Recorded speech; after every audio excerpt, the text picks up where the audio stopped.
പതിതന്റെ പാട്ടിലും പരിശുദ്ധ ഭാവമായി നിറയുന്ന പുണ്യമേ പരമദയാനിധേ ത്യാഗമായി സ്നേഹമായി ഏകരക്ഷാമാർഗമായി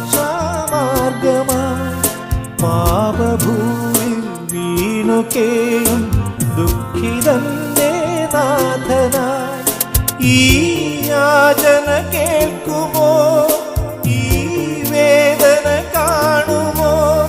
ശരണമേശുവിലനുദിനം ബലിയായി തിരുമുമ്പിൽ നൽകാൻ അടിയന്റെ അനുതാപഗാനം